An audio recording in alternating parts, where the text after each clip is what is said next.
ஒரு சின்ன உதாரணம் சொல்றேன். தஞ்சாவூர் பக்கத்துல, தஞ்சாவூருக்கும் மெலட்டூருக்கும் ஒரு நடுப்புல ஒரு கிராமம்.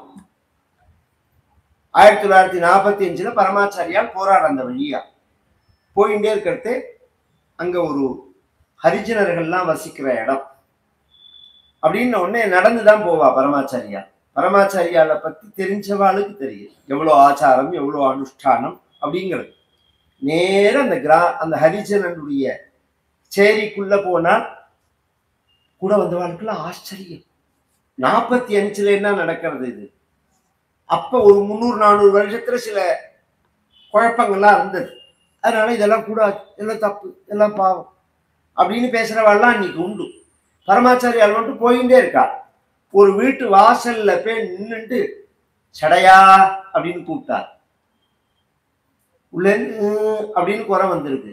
நான் சாமி வந்திருக்கேன்டா அப்படின்னா ஓடி வந்தா பார்த்தா பரமாச்சாரியால்னு ஒண்ணு அப்படியே விழுந்து பெறல்றான் அழுதுன்னு. நீ ரொம்ப நாளா ஆசைப்பட்டியோன்னு என்ன பார்க்கணும்னு, அதனால வந்தேன். ஒரு ஹரிஜனர் அவர். பரமாச்சாரியால பார்க்காமலேயே ரொம்ப நாளா பக்தி அவருக்கு. நடக்கிறதுக்கு அவருக்கு சக்தியும் கிடையாது, ரொம்ப வயசாயிடுத்து. அந்த பக்கமா பரமாச்சாரியால் வந்த உடனே நேர போயிட்டார் அவன் வீட்டுக்கு. நான் சொல்றதெல்லாம் உண்மை, ஹிருதயத்திலேருந்து வர உண்மை அதெல்லாம். அந்த மாதிரி பக்தி, அந்த மாதிரி உயர்ந்த உள்ளம், அந்த மாதிரி ஒரு நேர்மை இருந்தா அப்புறம் ஏதுடா ஜாதி? பொதுவா ஜாதியே தொழிலை சார்ந்துதான் நான் சொல்லிவிட்டேன். ஜாதிங்கிறது பிறப்ப சார்ந்து கிடையாது, தொழிலை சார்ந்துதான் ஜாதி. அப்படிதான் நம்ம பேச்சிலையும் வச்சுக்கிறோம். இந்த உயர்வு தாழ்வுங்கிறதெல்லாம் நார்மலா சில விஷயங்கள் நாமும் மனசுல வாங்கிக்கணும். அப்ப இல்லையானா இருக்குன்னா எப்படி இருக்குன்னு சொல்றேன். இந்த ஆஸ்பத்திரிக்கு நீங்க பேருக்கல ஐசியூன்னு சொல்லுவா. அந்த ஐசியூல நீங்க போட்டிருக்கிற செருப்பை போட்டு போக கூடாது. நீங்க போட்டிருக்கிற செருப்பை வாசல்ல அவுத்து வச்சுட்டு அவா ஒரு செருப்பு கொடுப்பா, அதை போட்டுன்னு தான் போகணும். அவா ஒரு ட்ரெஸ் கொடுப்பா, அதை மாட்டின்னு தான் உள்ள போகணும். அதை தாண்டி உணவு இருக்கு. அந்த காலத்துல ஒரு அப்ராமணாலேயே எல்லா நாளும் மாம்சம் சாப்பிட மாட்டா. இன்னைக்குதான் பெரிய கூத்தெல்லாம் நடக்கிறது. ஒரு திருவிழா, பலி கிளி இந்த மாதிரி எல்லாம் வச்சு இன்னைக்கு கிடா வெட்டு, விருந்து அப்படிலாம் சொல்லுவா கிராமத்துல. நான் கிராமத்து ஆள் தான். நான் டவுன் ஆள் கிடையாது. 35 வயசுல தான் நான் இங்க வந்தது. அதனால என்னோட பேச்சு ஸ்லாங் எல்லாம் கிராமத்து சம்பந்தமா நிறைய இருக்கு. உன்னே என்ன இவ்வளவு தீட்சிதரே இவ்வளோ இப்படி பேசுறாரே நினைச்சுடாதீங்க. அந்த அந்த கிராமத்து வாழ்க்கை தான் எங்களோட நேச்சுரா உள்ளது. கிடா வெட்டு விருந்துன்னு சொல்லுவா. அந்த கிடா வெட்டு விருந்துக்கு போயிட்டு முனீஸ்வரனோ பைரவரோ ஏதோ ஒரு சுவாமின்னு வச்சுக்கோங்களேன், சிவன் கோவிலுக்குள்ளவான்னா வரமாட்டான். நான் இன்னைக்கு மாம்சம் சாப்பிட்டு இருக்கேன் சாமி, அதனால வரல. அவளே சொல்லுவா, நாம சொல்லல. நான் இன்னைக்கு மாம்சம் சாப்பிட்டு இருக்கேன், அதனால நான் கோவிலுக்கு வரமாட்டேன் அப்படின்னு. ஏன்னா மாம்சம் சாப்பிட்டது ஒரு ஒரு ஒரு ஹிம்சைங்கிறத அவ நினைக்கிறா. நான் மாம்சம் சாப்பிட்றது ரைட்டா தப்பாங்கிற சப்ஜெக்டுக்குள்ள போகல. நேற்று சொன்னேன், அவாவா ஜீவோ ஜீவசி ஜீவனம், அவனுக்கு என்ன ஜீவனமோ அதுதான். ஆனா அது அவ ஒரு மடி குறைச்சலா நினைக்கிறா. மடின்னா என்னன்னு தெரியுமா? ஒத்தர் மேல ஒத்தர் படாம இருக்கிறதுக்கு பேர் மடி இல்ல. மனசுனால எதையும் தொடாம இருக்கிறதுக்கு தான் மடின்னு பேர். மனசுனால பகவானை தவிர வேற எதையும் தொடாம இருக்கணும், அதுக்குதான் சுத்தி அப்படின்னு பெயர். எச்சலச் பாரதியார், எச்சலச்சல் என்பீரே ஏடுகட்ட மாந்தரே அப்படின்னு ஒரு பாட்டு. கறந்த பாலும் எச்சலே, கன்றின் வாயும் எச்சலே அப்படிங்கிறவர். இது மாதிரி 1000 சொல்லலாம். பகவானுக்கு உயர்ந்தவன் தாழ்ந்தவன், வேண்டியவன் வேண்டாதவன், படிச்சவன் படிக்காதவன் அப்படிங்கிறது பகவானுக்கு இருக்கலாமா? சாதாரண மனிதனுக்கு இருக்கலாம், பகவானுக்கு இருக்கலாமான்னா பகவானுக்கு இருக்குன்னு யார் சொன்னான்னு கேட்டா சுகாச்சாரியா.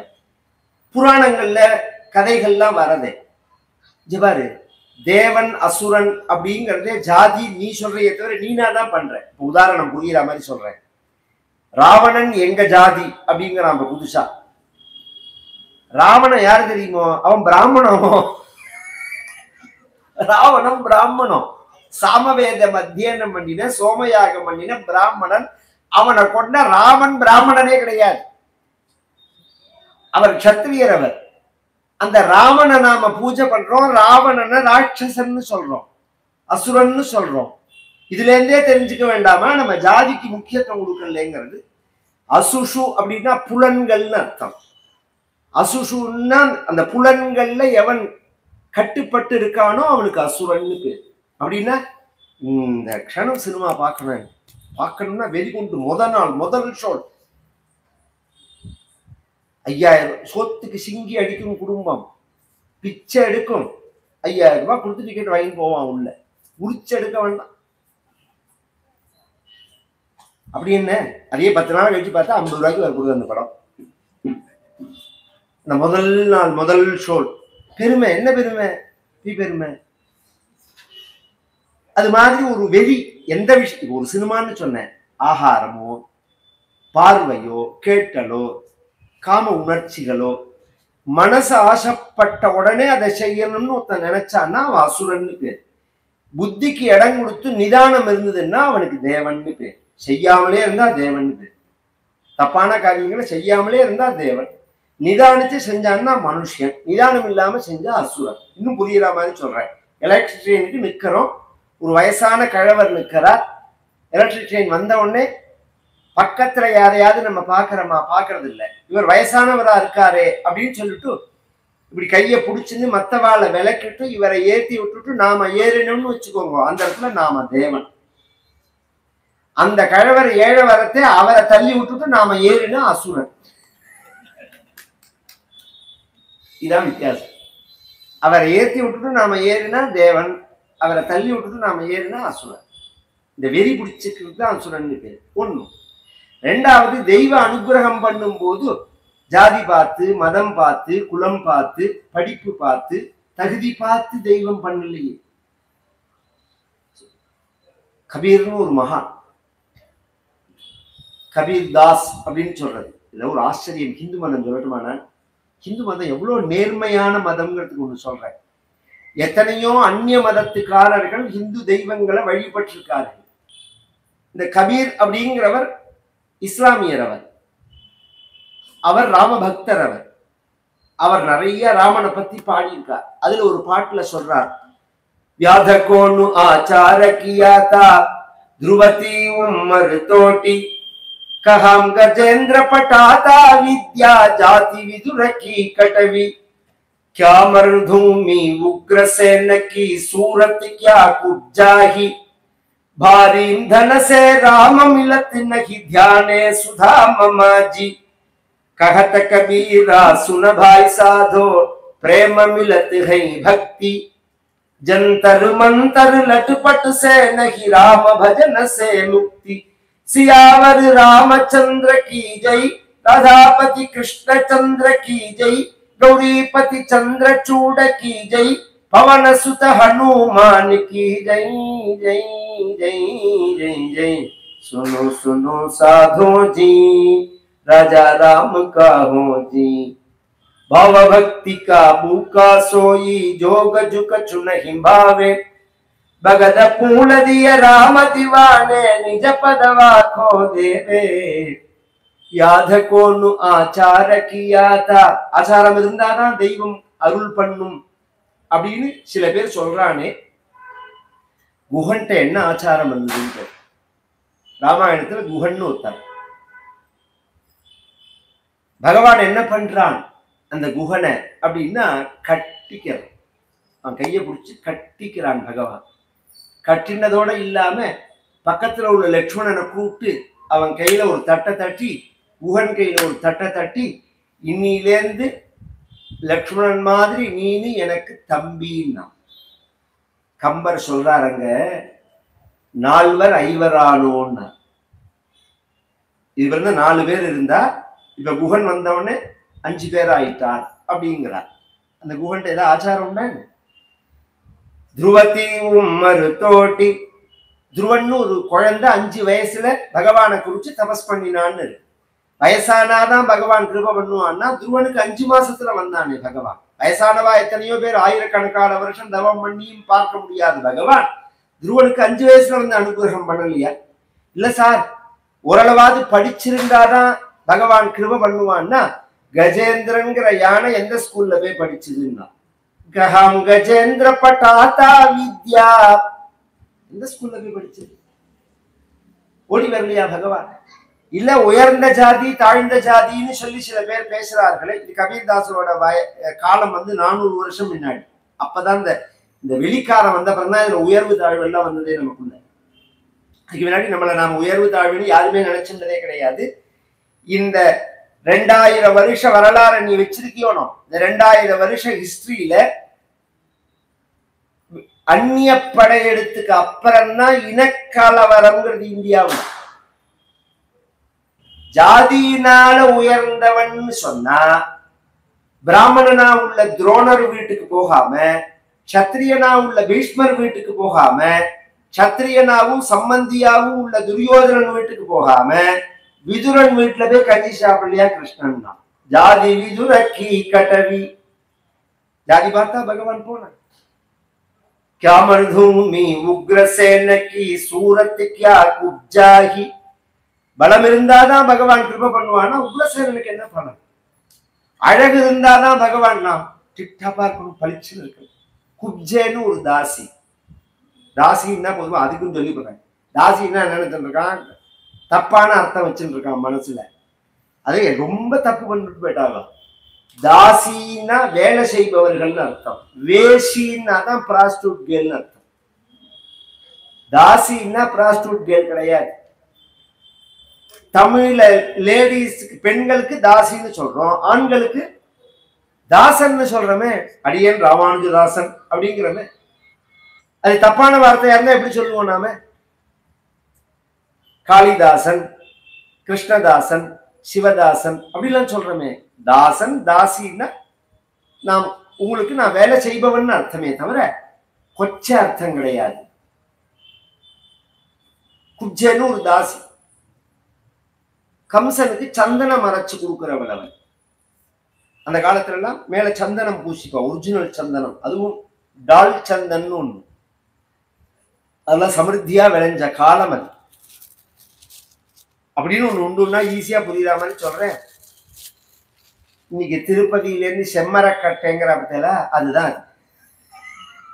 அதுக்கு பேர் தான் டால் சந்தன். கோடிக்கணக்கா விலை, சகஜமா விளைஞ்ச நாடு இந்த தேசம். அதை அரைச்சு பூசின்றோம்னா தோல் அப்படி இருக்கும்.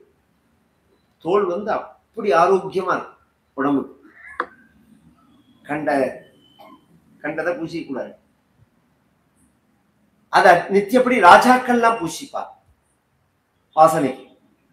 இவன் என்ன பண்ணுவோம், அந்த தாசி நித்தியப்படி கம்சனுக்கு சந்தனம் அரைச்சு அதில் பச்சைக்கல் புறம் மூமுட்டம் போட்டு எடுத்துன்னு போறதுக்கு முன்னாடி அவ ஒரு கிருஷ்ண விக்கிரகம் வச்சுட்டு போ வீட்டுல. அந்த கிருஷ்ணனுக்கு தடவிட்டு அப்புறம் கம்சனுக்கு கொண்டு போகும். எந்த நிலையில என்ன தொழில் செஞ்சாலும் பக்தி பண்ண முடியும். இப்படி இருந்தாதான் பக்தி பண்ண முடியும்னு சில பேர் நினைக்கிறா. பத்தியெல்லாம் பக்திக்கு அதுக்கு சம்பந்தமே கிடையாது.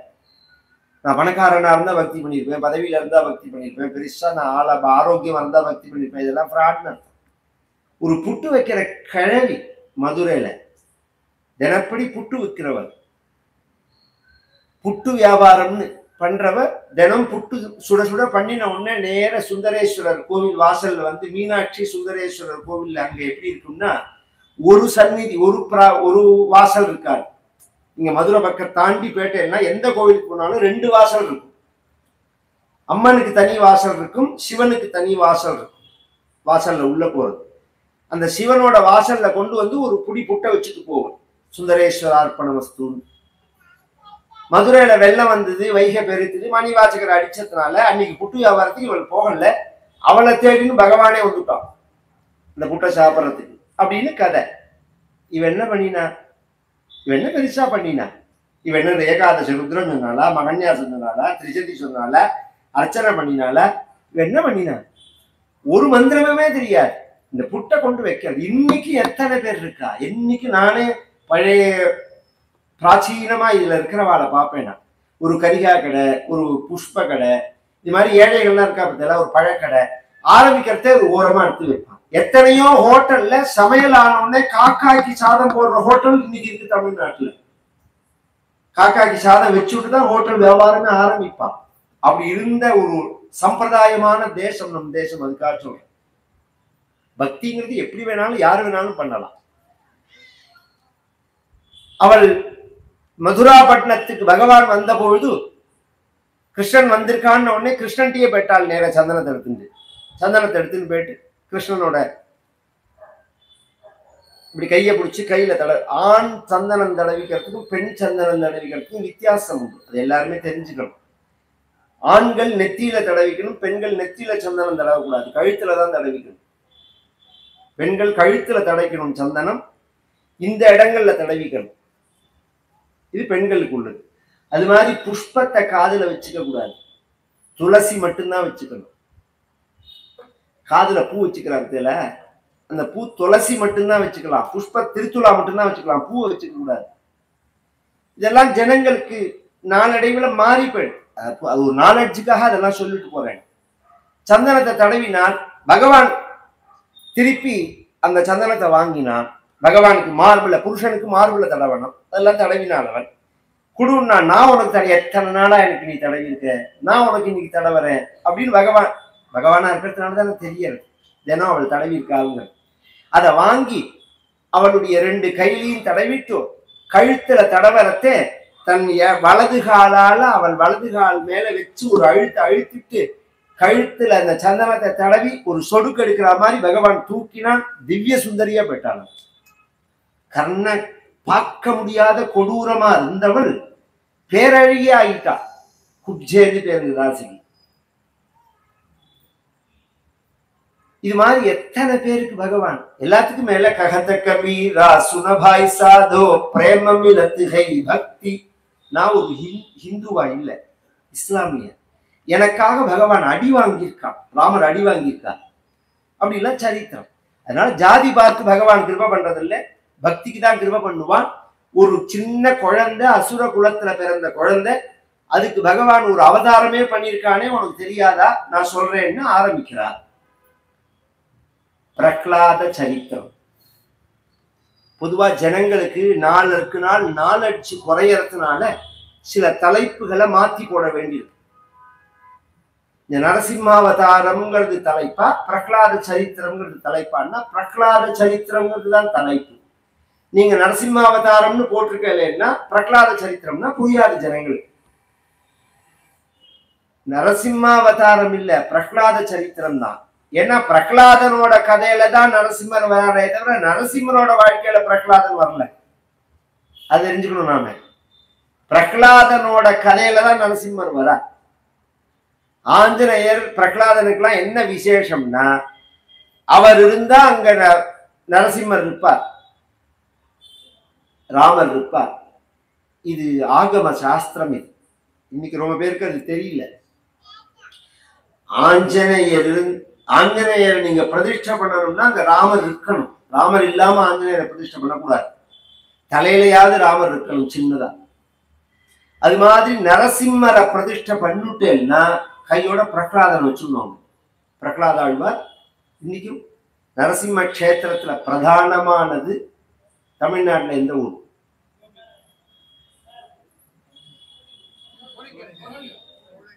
நாமக்கல். ரொம்ப பேருக்கு அது தெரியாது. நாமக்கல்ல நரசிம்மர் இருக்காருங்கிறதே தெரியாது. நரசிம்ம கஷேத்திரத்துல பிரதானமான கஷேத்திரமே அதுதான். உள்ள போனோம்னா மலைக்குள்ள இருக்கு. ஆஞ்சநேயர் இந்த பக்கம் தனியா இருக்கிறது, உள்ள போனோம்னா மலைக்குள்ள இருக்கு. 2 நரசிம்மர் இருப்பதுல ஒரு நரசிம்மர் அபய நரசிம்மரா இருப்பார். உள்ள போனோம்னா இன்னொரு நரசிம்மர் இருப்பார். அவர் கையில ரத்தம் இருக்கும். அது என்னங்கிறத மேல சொல்றேன். நகத்துல எல்லாம் சகப்பார். அந்த கதையில மேல சொல்றேன். பகவான் அவதாரம் பண்ணலையா பிரகலாதனுக்காக அப்படின்னு ஆரம்பிச்சு அந்த கதையை சொல்றார். இந்த கதை யாருக்கு யார் சொன்னார்கள்னா, நாரதர் தர்மபுத்திரருக்கு சொன்னார். எப்ப சொன்னார் அப்படின்னா, தர்மபுத்திரர் ராஜசூய யாகம்னு ஒண்ணு பண்ணினார். அந்த யாகத்தினுடைய முடிவுல முதல் மரியாதை தமிழ்ல சொல்லணும்னா சம்ஸ்கிருதத்துல அக்ர பூஜைன்னு பேரு. இந்த பரிவட்டம் கட்டுறதுன்னு சொல்றாங்க. முதல்ல ஃபர்ஸ்ட் பூஜை முடிஞ்ச உடனே ஃபர்ஸ்ட் பிரசாதம் யாருக்கு கொடுக்கும்? இதெல்லாம் சண்டை வரும் கிராமத்துல பெருசா. நீனா நானா, இந்த ஜாதியா அந்த ஜாதியா அப்படின்னு சண்டையெல்லாம் அதுதான் ஆரம்பிக்கும். இது சிசுபாலங்காலத்துல இருந்து இந்த சண்டை இருக்கா சொல்ல வரேன். சாஸ்திரம் எங்க இருக்குன்னா அது யாகத்துல இருக்கு. யாகத்துலதான் அக்ர பூஜைன்னு பேரு. சோம யாகத்துல மாத்தியந்திக சவனத்துல தட்சிணாதான காலம் வரும்போது யாகத்துல முதல் தட்சிணை யாருக்கு கொடுக்கணும் அப்படின்னா அத்வரியு அப்படின்னு ஒருத்தர் அவருக்கு தான் கொடுக்கணும். இது அந்தர்வேதி தானத்துல. பகிர்வேதின்னு உண்டு. அதுல தானம் பண்றதை எப்படி கொடுக்கணும்னா, யார் வயசானவாளோ யார் பூர்ணமா நிறைய படிச்சவாளோ, இதை தவிர இன்னொரு விஷயம் இருக்கு. அதுல இந்த கோத்திரங்கள்ல ஆத்ரேய கோத்திரம்னு உண்டு. அந்த ஆத்ரேய கோத்திரத்துக்காரா இருந்தா அவளுக்கு தான் ஃபர்ஸ்ட் மரியாதை பண்ணணும், அப்புறம் தான் மற்றவாளுக்கு பண்ணணும். இது சாஸ்திரம். இத்தனை விஷயங்கள் இருக்கு. ஏதோ கண்மூடித்தனமா நம்ம பெரியவா சொல்லல, 1000 விவகாரங்கள் இருக்கு. அதனால தர்மபுத்திரர் போய் பீஷ்மர்கிட்ட கேட்டா, இப்ப யாகங்கள்லாம் முடிஞ்சிருக்கு, முதல் மரியாதை யாருக்கு பண்ணணும்னா, இது என்னடா கேள்வி, நம்ம குலதெய்வம் கோபாலன் தானே, கோபாலனுக்கு தான் பண்ணணும்னா, உன்னை சகதேவனும் நான் அதை ஆமோதிக்கிறேன்னா, உன்னை பூஜைகள்லாம் நடந்தது, நிறைய ராஜாக்கள் வந்திருந்தா பெரும்பாலானவர்களுக்கு அதுல விருப்பம் இல்லாதவனும் உண்டு, அதுல விருப்பம் இல்லாதவர்களும் உண்டு. அதுல ஒருத்தன் சிசுபாலன் பிரதானமானவன். அவன் என்ன பண்ணினா, எனக்கு இப்ப விருப்பம் இல்லைன்னு வச்சுக்கோங்களேன், நீங்க ஒரு காரியம் செய்யறேன், எனக்கு விருப்பம் இல்லை அப்படின்னு சொன்னா, இன்னைக்கு வெளிநடப்புன்னு பண்றா பத்தியில, அது மாதிரி வெளியில போயிடணும். சாஸ்திரமே அப்படிதான். எனக்கு ஒரு இடத்துல அபிப்பிராய பேதம் இருக்கு, பிடிக்கல, கான்ட்ரவர்சியா இருக்குன்னா அங்க இருந்து நாம பிரச்சனை பண்ணக்கூடாது, நாம பாட்டுக்கு வெளியில போயிடணும். அவனுக்கு பிடிச்சத அவ பண்ணிக்கிறான். சிசுபாலன் என்ன பண்ணா, இந்த எல்லாம் நடக்கிறதெல்லாம் முடிச்சுட்டு அதுக்கப்புறம் தர்மபுத்திரரை பார்த்து வெய்ய ஆரம்பிச்சான்.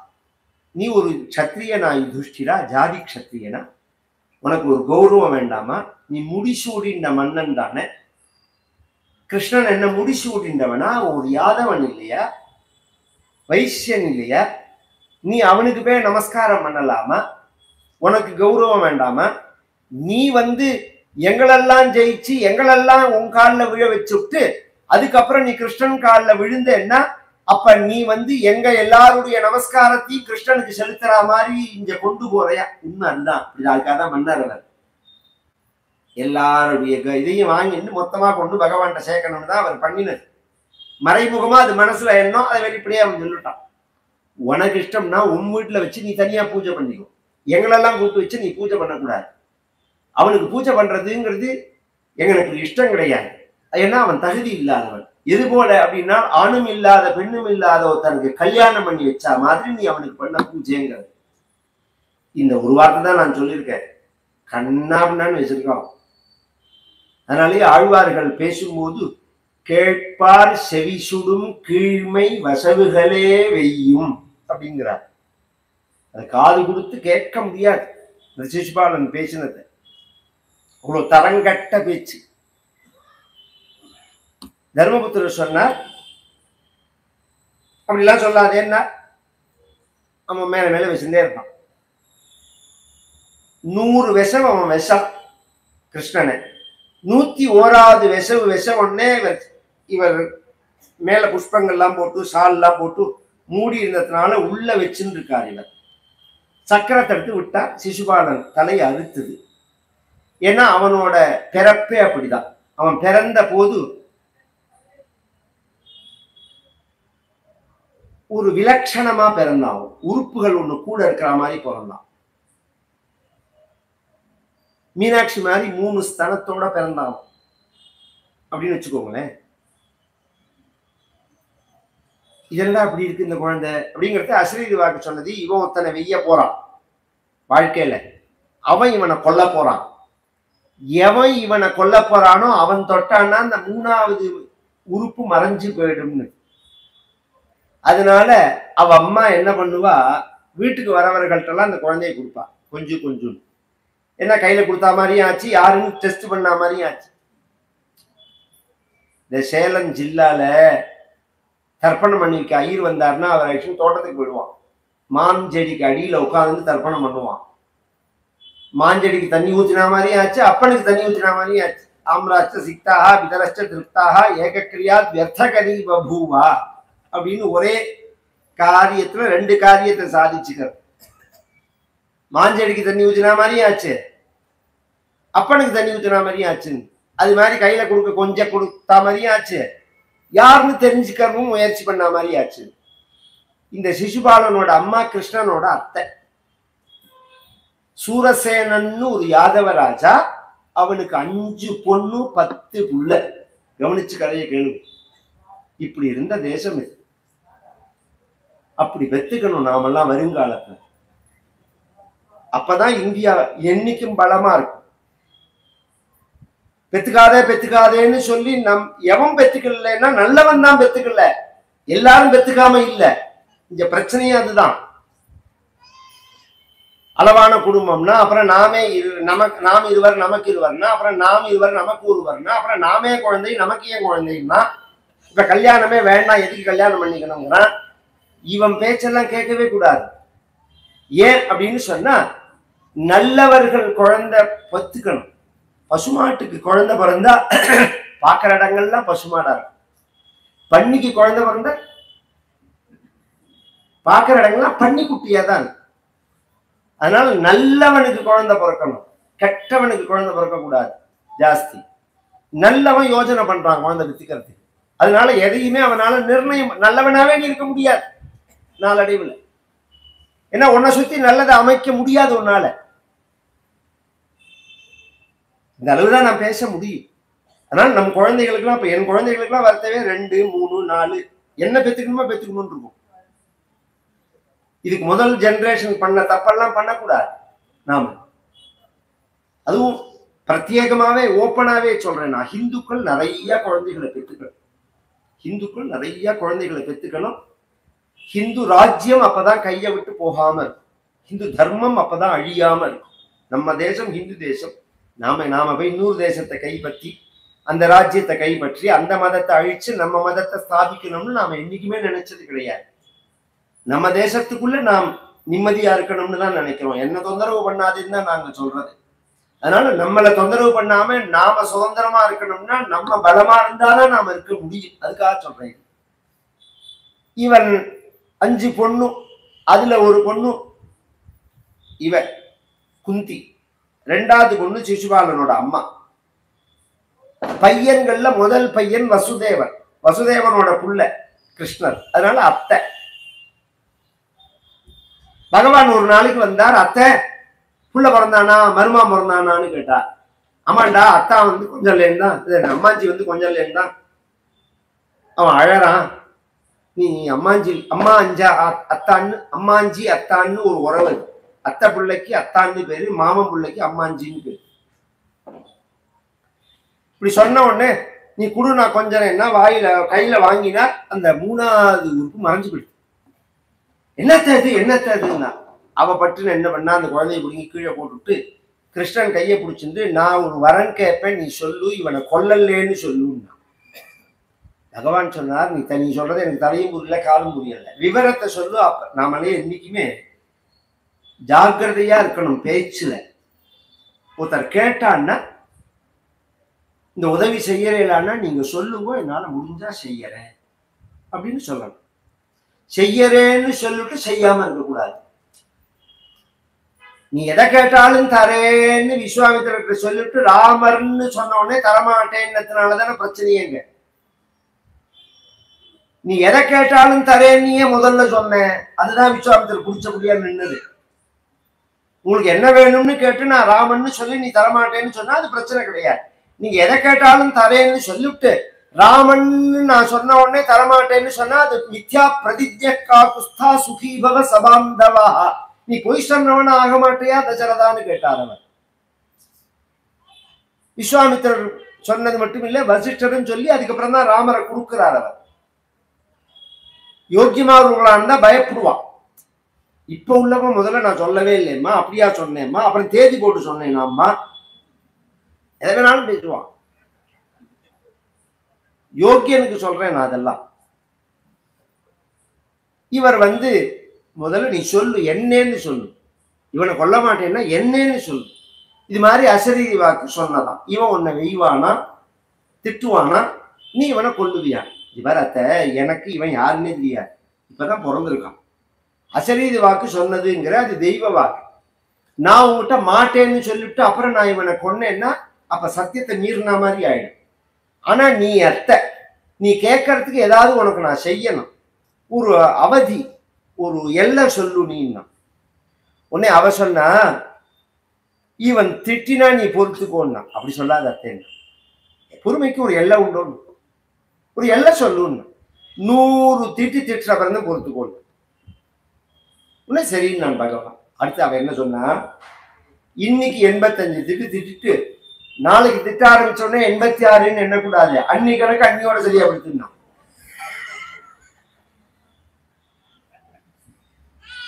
தொலைஞ்சு போடணும் பகவான். அதனால அவன் அம்மா பிறந்ததுல இருந்தே சிசுபாலனை பார்த்து கிருஷ்ணனை திட்டாதே இதே சொல்லி சொல்லி எதை சொல்றோமோ அதுதான், எதை செய்யாதேன்னு சொல்றோமோ அதுதான் குழந்தைங்க செய்யும். அதுதான் இந்த பிரச்சனை. அதனாலதான் எதிர்மறையா உபதேசம் பண்ணக்கூடாதுங்கிறது. திட்டாதேன்னா திட்ட ஆரம்பிச்சுட்டோம். சாதாரண நாள்ல 85 90 95 99 ஆனோடனே இன்னைக்கு கோட்டா முடிஞ்சு போயிட்டு நாளைக்கு வச்சுக்கிறேன்னு சொல்லிட்டு போவான்.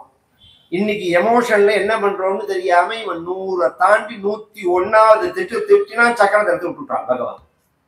அங்க என்ன நடந்ததுன்னா, அவன்கிட்டேருந்து ஒரு ஜோதி கிளம்பி கிருஷ்ணன்ட்ட வந்து சேர்ந்தது.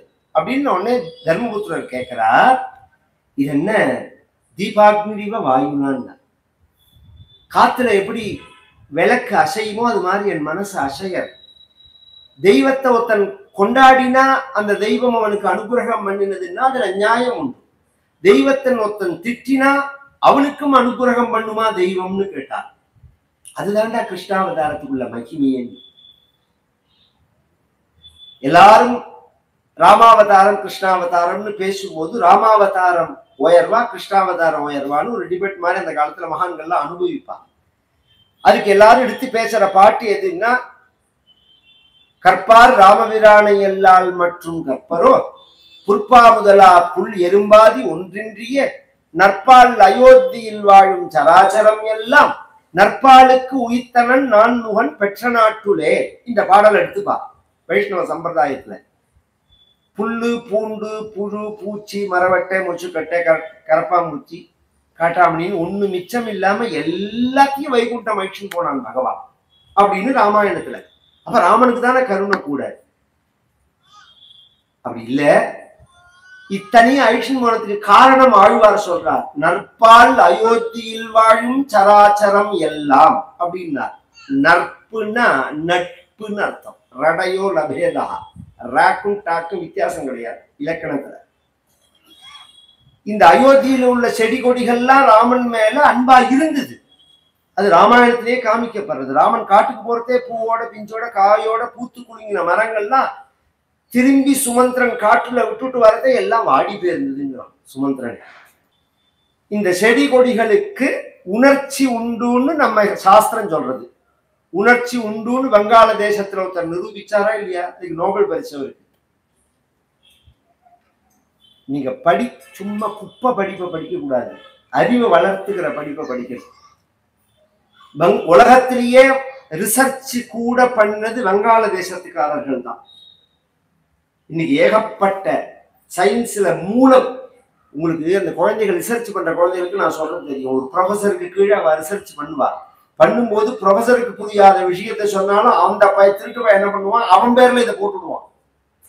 இந்த குழந்தைகளோட பேரை போட மாட்டான். அதுல யாரோ ஒருத்தா 2 பேர் தான் நல்ல அந்த குழந்தைகள் பேரை போடுவான். அவன் தாண்டி கண் பிடிச்சா மாதிரி போட்டுருவான். அது மாதிரி ஃப்ராடு தான் 400-500 வருஷமா நடக்கிறதே. அத்தனை கண்டுபிடிச்ச 100கணக்கான கண்டுபிடிப்புல பெரும்பாலான கண்டுபிடிப்பு இந்தியாவிலேருந்து கண்டுபிடிக்கப்பட்டதுதான். அதுல செடி கொடிகளுக்கு உணர்ச்சி உண்டு. ஒரு செடியை போய் நீங்க அன்போட தடவினா அது அப்படியே உங்க பக்கம் சாயும். ஒரு இலைய கிள்ளினேல்னு வச்சுக்கோங்களேன், மறுநாளைக்கு நீங்க கிட்டக்க போனா இசிஜி வச்சு காமிக்கிறாரு நடுங்கிறது அப்படின்னு. இசிஜி வச்சு காமிக்கிறார். அப்ப ராமர் அந்த செடி கொடிகிட்ட கூட அன்பா இருந்தார். அந்த செடி கொடி அதை விட்டு அன்பா இருந்தது. ஒருத்தருக்கு ஒருத்தர் அன்பா இருந்ததுனால எல்லாரையும் வைகுண்டம் வைஷ்ணு போனார்னா அதுல நியாயம் உண்டு. கிருஷ்ணாவதாரம் தான் அதை விட உயர்ந்த அவதாரம் அப்படிங்கிறதுக்கு என்ன பிரமாணம்னா, கொல்ல வந்தவனுக்கு மோட்சம் இங்க.